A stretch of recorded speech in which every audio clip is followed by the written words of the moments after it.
श्री आदिशक्ती तुळजाभवानी, छत्रपती शिवाजी महाराज, छत्रपती संभाजी महाराज ज्या सह्याद्रीवर आपण सगळे टेकडला जात असतो, तो गिरी शिखरांचा राजा शंभू महादेव यांना प्रथम वंदन करतो. ज्यांच्या प्रेरणेने मार्गदर्शनाने आपल्यासाठी इतिहास अभ्यासक दुर्ग अभ्यासक उभे राहिले ते आपले सगळ्यांचे गुरु महर्षी प्रमोद मांडे सर यांचे स्मरण करतो. आजच्या या कार्यक्रमासाठी व्यासपीठावर उपस्थित असलेले आजचे वक्ते मान्यवर आणि इथे समोर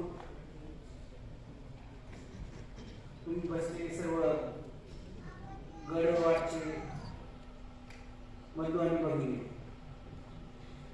अतिशय एखाद्या संस्थेचा वर्धापन दिन असावा एक तप लोटावर आणि एक स्नेहावलोकन म्हणून आपण मागे बघावं वळून. अतिशय हृदय असा दिवसभराचा हा दुर्ग अभ्यासाचा कार्यक्रम आज पार पडतोय. त्या कार्यक्रमाचा अध्यक्षपद मला दिलं जाते हा मी बहुमान समजतो. आजचा कार्यक्रम महत्वपूर्ण यासाठी की आजच्या या कार्यक्रमासाठी आपण दोन्ही वक्ते जे बोलवलेले होते ते तरुण इतिहासाचे अभ्यासक नाही आहेत, ते त्यांच्या व्यवसायात वेगवेगळे आहेत, परंतु इतर व्यवसायात सुद्धा किंवा इतर धंद्यात सुद्धा राहून आपल्याला एखाद्या विषयाची कमांड कशी घेता येऊ शकते त्या दोन्ही आजच्या व्याख्यानाच्या ह्याच्यातून आपण बघायला मिळालं. पहिलं जे संदीप मोरेचं व्याख्यान होतं, एक तर त्यांचं पॉवर पॉईंट प्रेझेंटेशन नकाशांमुळे केल्यामुळं एक ज्याचा मोहिमांचा अभ्यास आहे किंवा एखाद्या विद्युतशास्त्राचा अभ्यास आहे त्याला त्या पॉवर पॉईंट प्रेझेंटेशनचं महत्त्व कळते की आपल्याला सहज बोलताना बोलायची सवय असते, परंतु समोर जर नकाशा असला, समोर जर ते छायाचित्र असलं तर त्याची दृश्य परिणामकारकतेनं समोरच्या प्रत्येक माणसाला ते समजतं. आजच्या संदीप मोरेच्या व्याख्यानात त्यांनी एकत्रित पोर्तुगालपासून जे फ्रेंच एकत्रित तुम्ही तो सगळा भाग बघायला गेला तर तुमच्या एक लक्षात येईल की शिवाजी महाराजांचा आणि परकीय सत्तांचा म्हणजे फ्रेंच असतील, पोर्तुगीज असतील, इंग्रज असतील यांचा संबंधच हा मुळी व्यापाराच्या निमित्तानं आहे.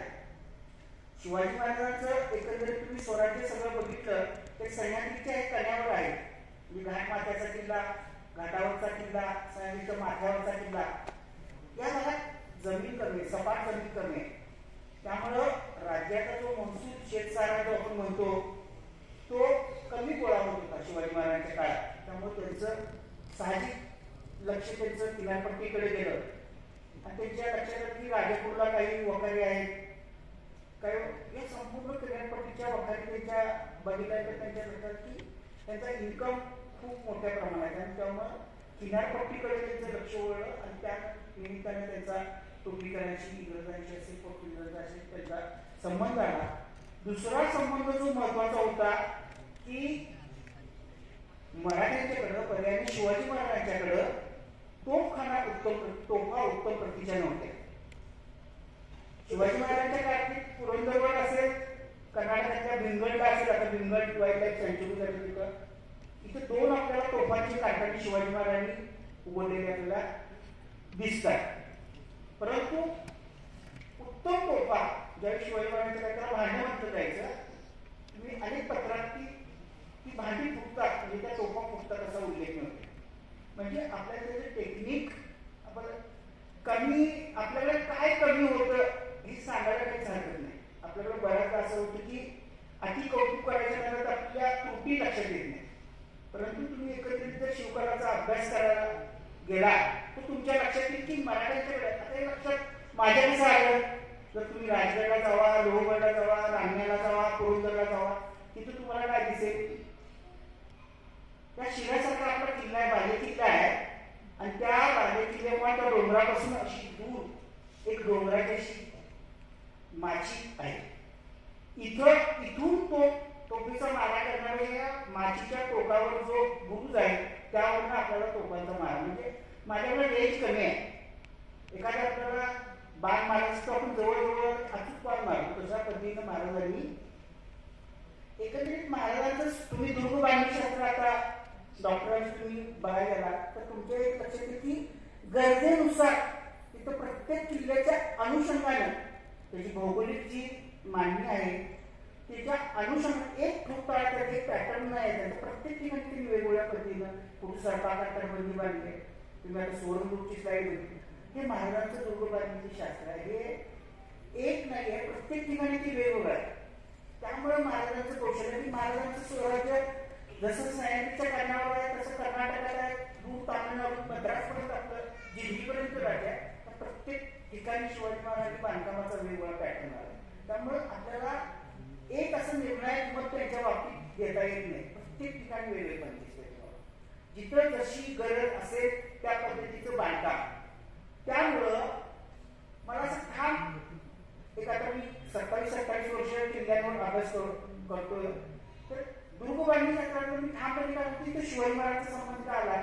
तुम्हाला जर कुठल्या किल्ल्यावर माची दिसली, तुम्हाला जर कुठल्या किल्ल्यावर बाले किल्ला दिसला, तुम्हाला जर कुठल्या किल्ल्यावर चिलकती बुरुज दिसला तर अगदी छातीतोडपणे दुसरा सांगा की हा किल्ला शिवाजी महाराजांना किंवा या किल्ल्याची दुरुस्ती शिवाजी महाराजांनी केली. इतकं त्यांचं काम हे जिवंत आहे.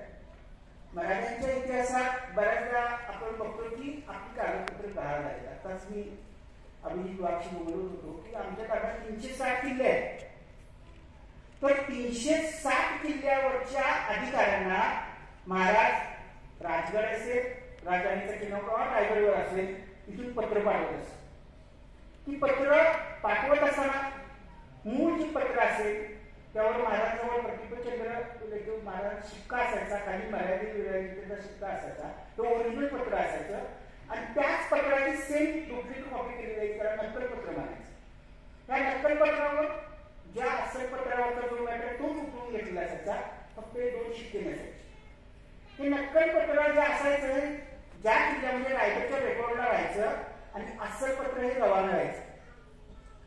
शिवाजी महाराजांच्या कारकिर्दीचा एकंदरीत जर आपण अभ्यास करायला गेलो, 1627 जन्म आहे महाराजांचा, मी 1627च्या पक्षाचा आहे. महाराजांचं आयुष्यमान 53 वर्षाचं आहे.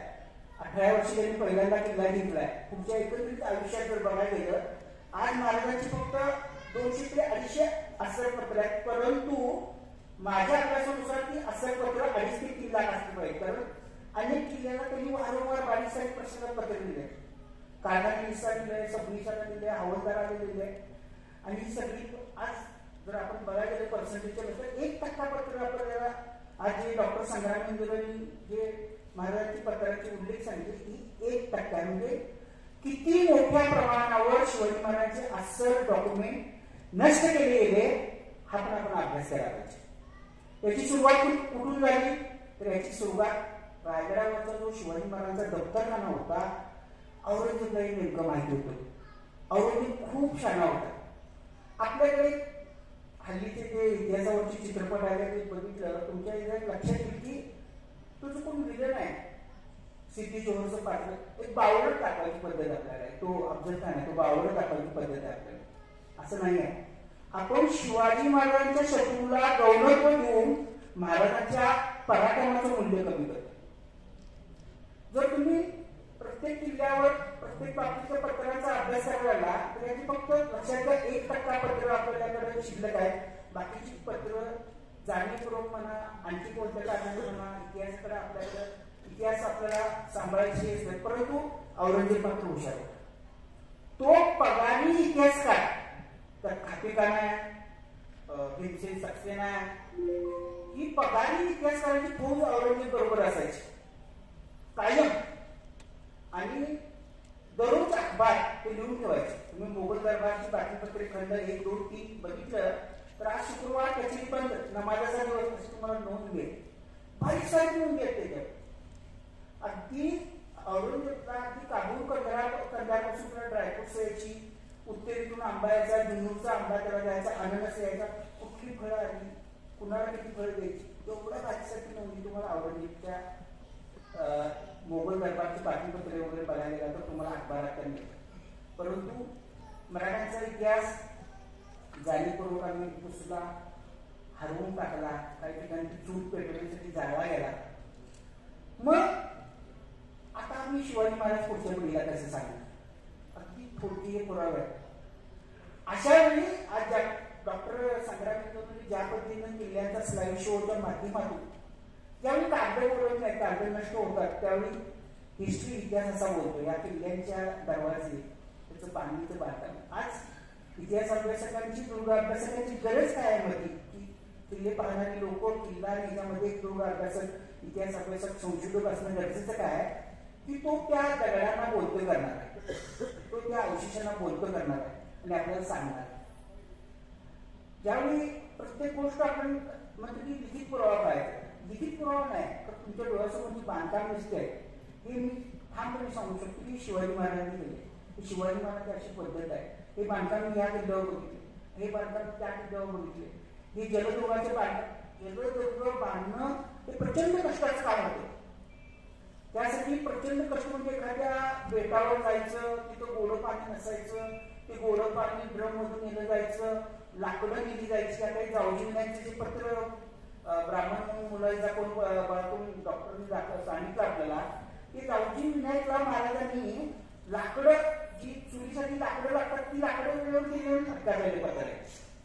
म्हणजे बेटांवरती किल्ले बांधणं हे अतिशय अवघड काम होतं. एक किल्ला बेटांवर बारीक सारी गोष्टी लागायच्या त्या सिंधुदुर्ग सरकार. आता सिंधुदुर्गची साधी गोष्ट बघा की हे सिंधुदुर्गचे कोरडे बेट आहे, हे बाधित आहे. हे बाधित आहे, इथं पाऊल टाकायचं नाही म्हणून मालवणची लोक त्या बेटावर कधी जात नव्हती. महाराज त्या बेटावर गेले आणि महाराजांना कळालं की इथं आपल्याला जलदुर्ग बांधला पाहिजे. का बांधला पाहिजे तर ह्या बेटाच्या भोवतीनं अनेक छोटे छोटे समुद्रात दगड आहेत, डोंगर आहे. नाव कुठली जर किल्ल्याच्या तटाला लगड करायला गेली तर खालून ती फुटणार. त्यामुळे तिथं महाराजांनी किल्ला बांधायला ठरवलं. लगेच महाराजांना मुंबईकरांनी सांगितलं की इथं आपल्याला किल्ला बांधता येणार नाही, भूताचं बाधित बेट आहे, वेताळाचं बेट आहे. म्हटल्यावर महाराजांनी ठीक आहे, नारळ तो फोडायचं नाही ना. मी मालवणच्या किनाऱ्यावर तिने एक गणपतीची चंद्र सूर्याची प्रतिमा आधी तुम्ही बघू शकता, मोऱ्याचा डोंडा नावाचा तिथे दगड आहे, त्या ठिकाणी महाराजांनी पूजा केली. समुद्राला सोन्याचा नारळ अर्पण केला. महाराज बेटावर गेले, म्हणजे पूजा बाहेर केली त्यांनी बाधित जागाने. सुंदर असा त्यांनी किल्ला बांधला, मंदिर बांधली, भवानीचं मंदिर बांधलं, दूध बाग, दही बाग, साखर बाग, विहिरी बांधल्या. परंतु तुम्ही किल्ला बांधताना कसा बघितला पाहिजे लक्षात ठेवा, सर्वात जर सिंधुदुर्गात उंच जागी जर कुठलं मंदिर असेल तर ते वेताळाचं आहे. महाराजांनी तिथे वेताळाचं मंदिर बांधलं. वेताळा भूताचा राजा आहे. आणि आजही जरी तुम्ही सिंधुदुर्गला कधी अमावस्याला गेला तर आज जे सिंधुदुर्गावर जी लोक राहतात त्या वेताळाची पालखी दर अमावस्याला सिंधुदुर्गावर काढली जाते. आजही तुम्ही ते अनुभवू शकता. जर महाराजांचं हे दुर्गशास्त्र असं आहे, तुम्ही त्यांना दैववाद सांगायला लागला ते त्यातनं मार्ग काढते. तुम्ही त्यांना सांगायला लागला इथं पाणी नाही आहे ते त्यातनं मार्ग काढते. तुम्ही त्यांना सांगायला लागला इथं दगड काढता येत नाही ते त्यातनं मार्ग काढते. शिवाजी महाराजांची दुसरी अशी वृत्ती आहे की करता येत नाही असं काही शक्यच नाही. कारण तुम्ही राजगड बघा, रायगड बघा, दरीकडच्या बाजूनं दगडांच्या मधल्या दर्जा कशा त्यांनी बांधल्या असतील मला नेहमी प्रश्न पडतोय. बांबूचे साहेब त्यांनी टोपली करून ते खाली दोर लावून उतरलं भाग वेळा. परंतु परफेक्ट काम, कोळंब्यात काम कुठंही तुम्हाला आपण बघतो की आज वाढलेला रस्ता आपल्याला महिन्याभरात उकडलेला दिसतोय.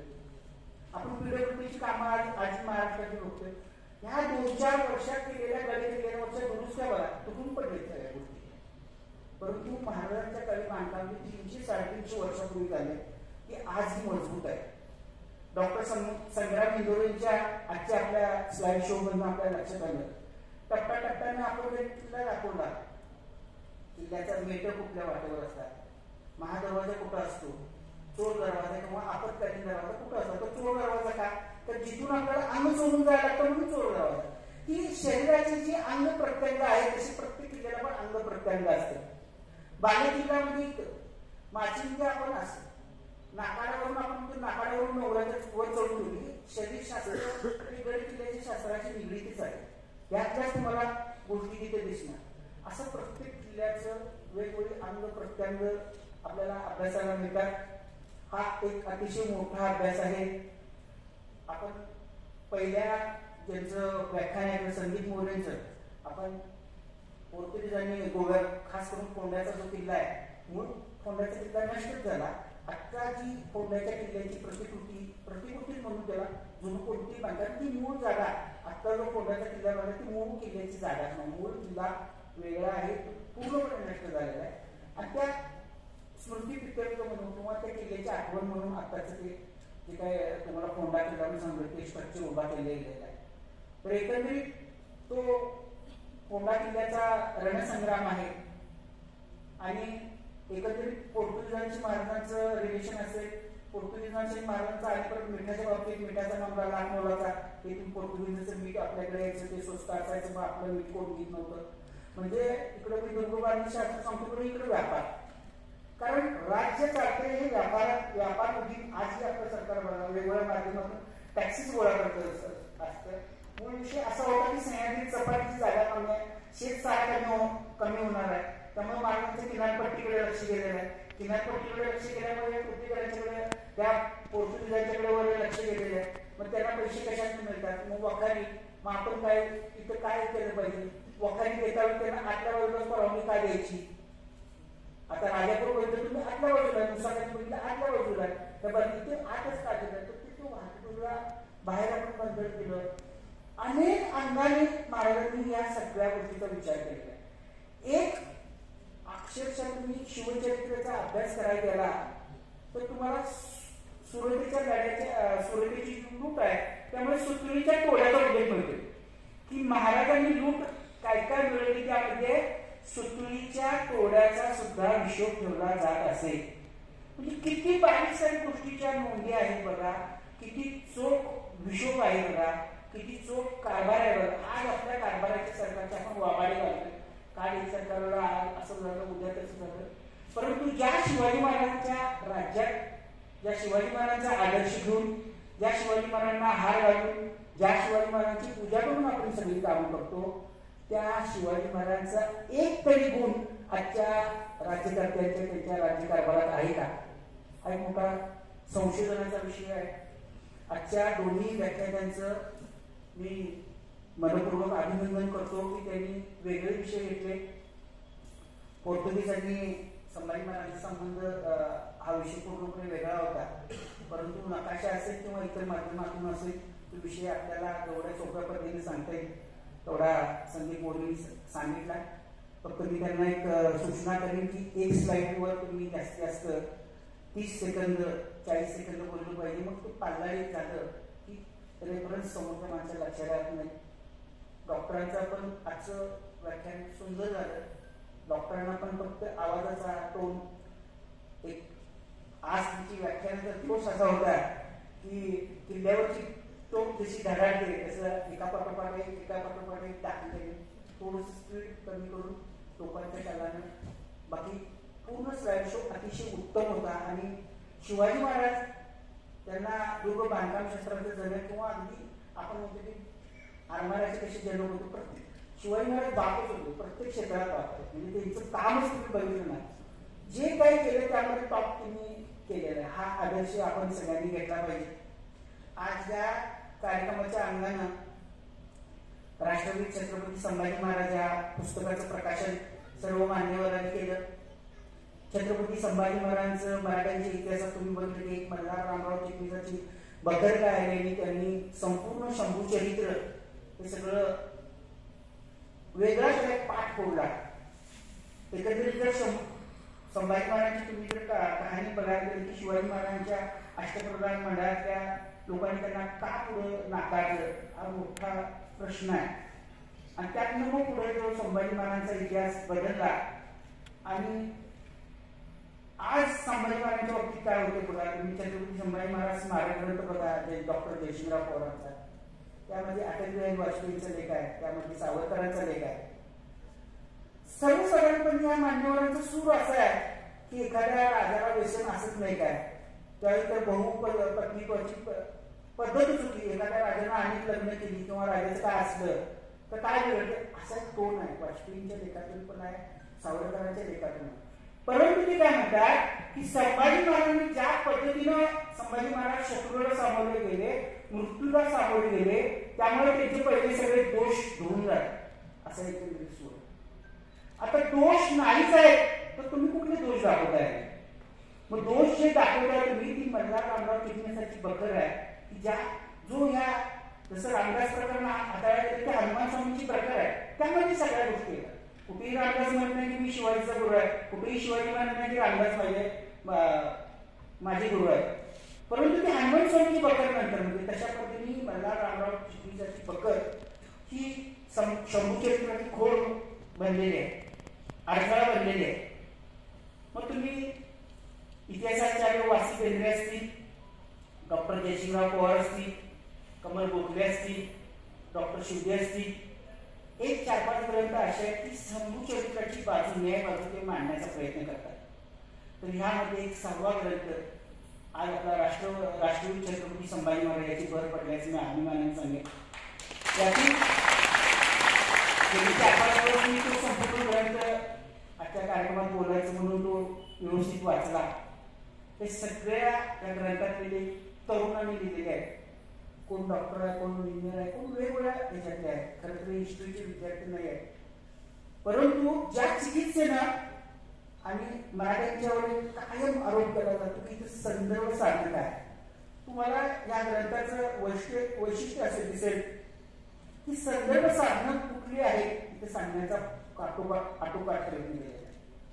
छत्रपती संभाजी महाराजांच्या द्वितीय पत्नी दुर्गाबाई यांच्या संदर्भात फार आपल्याला कमी संदर्भ मिळतात, परंतु आमच्या डॉक्टर राजेंद्र जाधवरावांनी त्यावर व्यवस्थित भाष्य करून त्या दुर्गाबाई कोण, कुठल्या, कशा, कुठं होत्या, काय झालं त्यांचं सगळं व्यवस्थित सांगण्याचा प्रयत्न केला. चित्रपट माध्यम असतील, नाटक माध्यम असतील, या माध्यमांनी शंभूचरित्रावर आरोप करताना किंवा त्यातनं काय मिळते बघताना गोदावरी निर्माण केली, थोरातांची कमळा निर्माण केली, हे सगळ्या गोष्टी कशा खोट्या आहेत. ते थोरात कोण होते किंवा रायगडच्या पायथ्याची रायगडवाडीची समाधी कोणाची आहे, गोदावरी कोण आहे, दगडगोडसे कोण आहे, हे सगळं आमच्या दामोदर बघून मांडलंय. छत्रपती संभाजी महाराज आणि गड किल्ल्यांचा कसा संबंध आला, बारीक अगदी पारसिक सारखा त्या शंभूचरित्रांना बारीक सारखा किल्ला असेल, त्या संपूर्ण किल्ल्यांची ओळख नव्यानं आमच्या डॉक्टर संग्राम इंदोरींनी करून दिली आहे. छत्रपती संभाजी महाराजांनी परकीय सत्ता या सगळ्या, कारण आपल्याकडे इतिहास जपायची पद्धत नाही, परंतु जे इंग्रज आले त्यांचे डायऱ्या आहेत, जे पोर्तुगीज आले त्यांचे डॉक्युमेंट्स आहेत, त्यांना गव्हर्नरला लिहिलेली पत्रे आहेत, फ्रेंचांची पत्रे, ह्या सगळ्या परकीय साधनांच्या त्यातले चरित्राचे दाखले कुठले आहेत आमच्या अभिजित वाघांनी समजावून सांगितले. शंभू महाराजांच्या काळात मराठ्यांचा आरमार काय आहे ते अनिकेत वाघने सांगितले. त्या पुस्तकातला जमीन महसूल आणि त्यातला रेव्हेन्यू जो आहे त्यावर रवी पवारनं अतिशय सुंदर लेख लिहिला आहे. प्रणित पवारनं संभाजी महाराजांची जडणघडण जी आहे सगळी युवराज पदाची. आता एक लक्षात घ्या की शिवाजी महाराज एक सरदाराचे मुलगा होते, शहाजी महाराजांचे मुलगा होते, त्यावेळी त्यांना काही साधनं त्रोटेच असतील, युवराज म्हणून त्यांना काही शिक्षण मिळालं नसेल, परंतु जसं आपण म्हणतो की मला मिळालं नाही ते माझ्या मुलग्याला मिळालं पाहिजे, तर बाप राजा आहे, छत्रपती आहे, प्रत्यक्ष तो आपल्या युवराजाला प्रत्येक बारीक गोष्टीचं शिक्षण देणार. ते शिक्षण कोणी दिलं, काय दिलं, आमच्या प्रणित पवारांच्या लेखामध्ये मिळते. एक आणि एक या पुस्तकामधला लेख जर तुम्ही अभ्यासाला गेला, बघायला गेला तर बारीक गोष्टींच्या नोंदी मिळतील. आणि या सगळ्या लेखांवर कळस करणारा आमच्या डॉक्टर बानकेल यांची प्रस्तावना पुस्तकाला आहे. अतिशय सुंदर त्याने सगळ्या शंभू चरित्रातल्या संदर्भ साधनांचा धांडोळा, त्यातल्या चुका, त्यातल्या त्रुटी आणि काय त्यात स्वागत आहे, काय संदर्भ आहे, हा संपूर्ण धांडोळा तुम्हाला बानकेलीच्या प्रस्तावना दिसेल. त्यामुळं हा सुंदर असा ग्रंथ काढणाऱ्या मराठी देशा फाउंडेशनचं रवी पवारांचं, दामोदर डॉक्युमेंट्स मी अभिनंदन करेन की एक खूप सुंदर असं संदर्भ साधन तुम्ही आमच्या समोर ठेवलंय. आज आपण बघायला गेलो तर एक 10-11 वर्ष जन्म असलेल्या संस्थेच्या वर्धापन दिनानिमित्त आपण एकत्र आलो. खर तर आपण एकत्र म्हणायला गेलं की आपल्याला 1 तास 2 तास 1 दिवस आपण ट्रेकला 2 दिवस 3 दिवस राहतोय, चौथ्या दिवशी आपल्याला जवळ तो माणूस नको असतो. अशा वेळी एक संस्था 10-11 वर्ष काम करते, एक परिवारासाठी ती एकत्र राहते. हे काम एकांकी नसते, म्हणजे बऱ्याचदा इतिहासात काम केलेल्या माणसांची अशी एकाही समाज करतो की तुम्ही कशाला मेलेली मडी उकरता. परंतु ज्यावेळी एखाद्या इतिहासाचा प्रसंग येतो किंवा ज्यावेळी तुम्ही म्हणता की माझ्या वडिलांचं नाव हे आहे त्यावेळी तुम्ही इतिहास सांगत असता, माझ्या आजोबांचं नाव हे आहे त्यावेळी तुम्ही इतिहास सांगत असता. इतिहास भविष्यात तुम्हाला जर वर्तमान काळात जगत असताना भविष्यात चुका होऊ नये जर काही लक्षात घ्यायचं असलं तर तुम्हाला इतिहासाचा अभ्यास करणं हे गरजेचंच आहे. तर या इतिहासाच्या अंगाने काम करत असताना एखादी संस्था एखाद्या किल्ल्यावर दुर्ग संवर्धनाचं काम करते, एखाद्या पाण्याचं टाकं स्वच्छ करते, प्लॅस्टिकचा कचरावरून गोळा करून आणते किंवा प्लॅस्टिकचा कचरा करू नका म्हणून सांगते, त्या अनुषंगाने काही किल्ले दाखवते. परंतु या संस्थेचं गडवाट परिवाराचं तुम्ही जर काम बघायला गेलात तर कुठं पूर आला तर या संस्थेचे सदस्य धावून गेले. शिवजयंत्या वेगवेगळ्या पद्धतीने करण्यासाठी या संस्थेचे सदस्य गेले. गड किल्ल्याच्या अंगावरच कार्यक्रम घेण्या दृष्टीने गेले, गड दाखवण्याच्या दृष्टीनं वेगवेगळ्या ठिकाणी गेले. असं सर्वांकडे या संस्थेचं गडवाटचं काम आहे. मी ज्यावेळी या क्षेत्रात आलो 1991च्या दरम्यान मी किल्ले पाहायला सुरुवात केली. 10 वर्ष 2000 पर्यंतचा काळ 2005 पर्यंतचा काळ आधी संस्थात्मक कार्याचा होता. खूप मोठ्या संस्था आधी पिनाका रायकर्स असेल, एम जिंगाराव असेल, खूप मोठ्या संस्था कार्यरत होत्या, त्यांचे हजारो सदस्य होते. परंतु नंतर मात्र सोलो ट्रेकिंग असेल किंवा मी वैयक्तिक मी बघितलंय, मला एखादा किल्ला या संस्थेवर गेला मी आता माझ्या मित्राला जाऊन यानंतर संस्था 2005 नंतर कमी होत गेली. संस्था किल्ल्याने वैयक्तिक तुम्ही एखाद्या ट्रेकला ज्यावेळी जाता त्यावेळी एखाद्या किल्ला तुम्ही बघता, जेवता, खाता आणि येता. परंतु जेव्हा संस्थात्मकरित्या तुम्ही 10 जण, 20 जण, 30 जण, 50 जण जाता, 50 जण एका सुरात किल्ला फिरता, 50 जण एका सुरात किल्ला ऐकता, 50 जण एका सुरात तुम्ही किल्ल्यावर पडलेला कचरा गोळा करता. त्याला एक रिदम मिळायला जगण्याला मजा आहे. एकट्या दुकट्याने किल्ल्या बनण्यात मजा नाही. तो तुम्ही बऱ्याच वेळा असं होतं की आता तुम्ही बघितलं तर सोलो ट्रेकिंगचं फॅट खूप आहे, म्हणजे एकट्या दुकट्यानेच किल्ल्याच्या आहे. एकट्या दुकट्याने तुम्ही जाशीला परंतु तिथं अपघात काय याची खूप जाणीव. मी जवळजवळ 28 ते 30 वर्ष ट्रेकला जातो. खूप किल्ले दाखवायला खूप लोकांचे होतं. मधमाशा उठल्या तर 100 लोकांना चावल्यात असं नेचर जवळच्या कार्यक्रमात राजगडला मी बघितलंय. एका माणसाला 500 माशा चावल्या. त्यावेळी काय करायला लागते, शरीराचं पाणी कसं कमी होतं, त्याला टॉयलेटला कसं जोरात लागतं, काय होतं, बीपी कसं लो होतं, काय केलं पाहिजे. अनेक सैद्धांतिक अपघात वेगवेगळ्या पद्धतीने घडू शकतात. तू म्हणताय म्हणत असेल की काय भीती दाखवलं गडावर. आता राहण्यासारख्या गडावर मी काम करतोय. उन्हाळ्याच्या दिवसात सगळं गडावर वाढलेलं असतं. लोक कोणतं सिगरेट ओढतात, कोणतं काळी ओढून टाकतोय, सगळा किल्ला पेटतो. तुम्ही तुमची तंबू मारलेली असतात त्यावेळी तुम्हाला काय वेगाने काय केलं पाहिजे. तुम्हाला तिथे निर्गुणीची झाडं दिसली ती पटपट तोडून तुम्हाला ती आग दिली पाहिजे. आज आपल्या दिशेने येते तर काय केलं. अनेक किल्ल्यावर सगळ्या प्रकारची विषारी साप आहे. आणि आज तुम्ही बघायला की राज्याबाहेरच्या अनेक लोक गंभीरताच माहीत नसते. इकडे जांभळ्या दगडाचा कट आहे आणि आपण बिनधास्तपणे हात उभा टिकून असं पुढे बोलत असतो. पण तिथे जांभळ्या दगडामध्ये पाणी, साप अनेक गोष्टी असू शकतात. अशा वेळी ज्यावेळी एखाद्या किल्ल्यावर अपघात घडतो, अशा वेळी एखादा मुलगा किल्ल्याच्या टाक्यामध्ये पडतो, असा एखाद्या मुलगाचा पाय घसरतो, त्यावेळी आपल्याला लोक लागतात, मदतीत लोक लागतात. त्यावेळी म्हणून आपण संस्थेतून एखाद्या संस्थेच्या मार्फत आयोजित केलेल्या ह्याच्यातून आपण ट्रेकला गेलं पाहिजे. तसं जर तुम्ही जाणार नसाल तर समविचारी समछंदिष्ट मित्रांचा तुमचा 10-12 जणांचा ग्रुप पाहिजे, ज्यामध्ये प्रत्येकाला प्रथम उपचाराचं थोडंसं नॉलेज पाहिजे. त्याला विषारी साप कुठला काय आहे तो कळायला पाहिजे. कुठलं पाणी प्यायचं, कसं प्यायचं, केव्हा प्यायचं, कशा पद्धतीने प्यायचं हे माहिती असलं पाहिजे.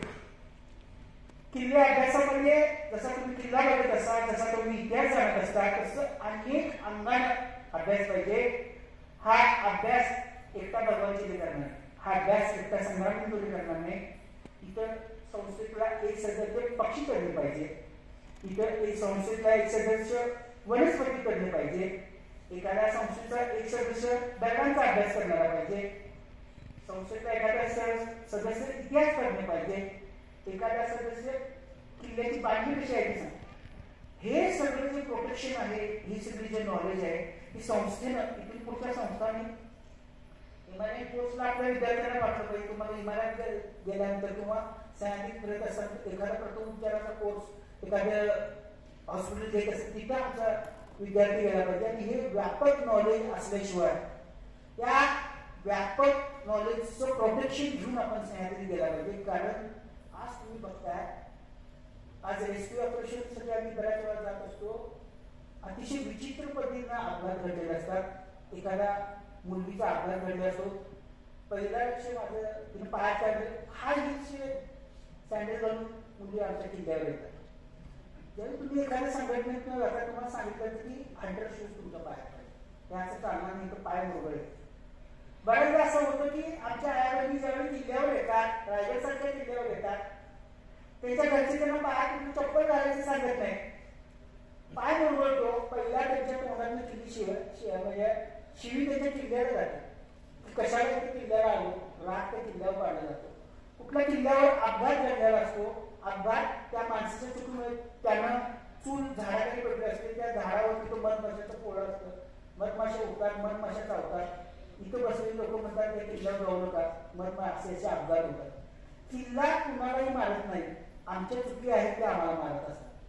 त्यामुळे इथं सगळं कुटुंब काढलं, सगळी घरच्या स्त्रिया आहेत, मुलं आहेत. एक लक्षात घ्यायला पाहिजे की हा शिवाजी महाराजांनी जपलेला, वाढवलेला आणि शिवाजी महाराजांचा आत्मा म्हणजे गडकिल्ले आहे. शिवाजी महाराज नुसतं पुस्तकाने समजणार नाही, पुस्तकाला जोड या बघण्याची असली पाहिजे, या दृष्टीची असली पाहिजे. आणि ज्यावेळी या दोन्ही एका नाण्यासारख्या दोन्ही बाजू तुमच्यामध्ये येतील, त्यावेळी अशा हजारो भगवानचे लिला, अशा हजारो संग्राम निगरी तयार होतील. आपल्याला अशा माणसांची फौज तयार करायची आहे, जेणेकरून तुम्ही बघताय की जवळजवळ 1000 वर्षाचा आपल्याला इतिहास आहे. शिवाजी महाराजांच्या 350 वर्षाचा आपल्याला इतिहास आहे. शिवाजी महाराज हे पुस्तकातून कळण्याविषयी आपल्या मुलांना, आपली आई आता बघायला तर मातीत चिखलातून मुलगा आला की पहिला पाठी त्या धपाडा पडतो. त्या आईला कळत नाही की माणूस मेला की जर मातीतच शेवटी जायचं. माती ही सगळ्यात प्रिय आहे. मी दिवाळीच्या किल्ले स्पर्धांना आवडून होतो, त्यावेळी सगळ्या आयांचं पहिल्यांदा अभिनंदन करतो की तुम्ही तुमच्या मुलग्याला चिखलात हात घालून दिला, त्याबद्दल अभिनंदन. कारण आम्हाला डेटॉलच्या, तुम्ही आपल्या लहानपणी आपण काय करायचो आणि आता टीव्हीवर आपण बघतो की लहान मुलांचे सगळे आहेत, डेटॉल काय, हे काय, ते काय.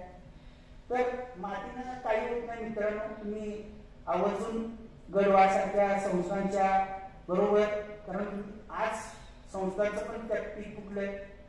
आपले संस्था सदस्य हजारो निर्माण करायचे, एखादं कार्य घ्यायचं, काय नको आहे ते पहिला करायचं, कोण त्याच्यावर बोलायला लागलं की किंवा ट्रोल करायचं, असे पण काही संस्था निर्माण करायचं. चांगल्याबरोबर वाईट पण निर्माण होत असतं, परंतु चांगल्याला टिकवायचं, चांगल्या रोपाला पाणी घालायचं, ते रोपाचं वटवृक्षात रूपांतर कसं होईल हे आपण बघायचं काम करायचं असतं. आज या वटवृक्ष, गडवाळ परिवाराचा जो वटवृक्ष झालेला आहे, त्याला ही तुमच्या सुंदर सगळे सहभागी सदस्य आहे की खरं तर त्याची गोड फळ आहे. हा वृक्ष तुम्ही वाढवावा, जोमानं हे सगळं काम पुढे न्यावं. आमच्याकडे मार्गदर्शक तुम्ही किती हात मारा त्यावेळी सदैव तयार आहे. आपल्या मान्यसरांनी याच कामासाठी आपली सगळी उभी हयात घालवली आणि आपल्याला एक सुंदर काय करायचं आणि काय नाही करायचं हा तुम्ही आपला मार्ग आखून दिलाय. त्या मार्गावरनं पुढे जाण्यासाठी तुम्हाला परत एकदा शुभेच्छा देतो. या मला कार्यक्रमात अध्यक्ष भाषणातून बोलण्याची जी संधी तुमच्या संस्था सदस्यांनी दिली त्याबद्दल त्यांचे आभार मानतो. दामोदर मगदूमचं, रवी पवारचं अभिनंदन करतो की एवढा एक सुंदर ग्रंथ त्यांनी आपल्यासाठी उपलब्ध करून दिला. आणि परत एकदा तुमच्या सगळ्यांचे आभार मानतो की तुम्ही शांतपणे मी सांगितलेले 4 शब्द ऐकले. जय हिंद, जय महाराष्ट्र.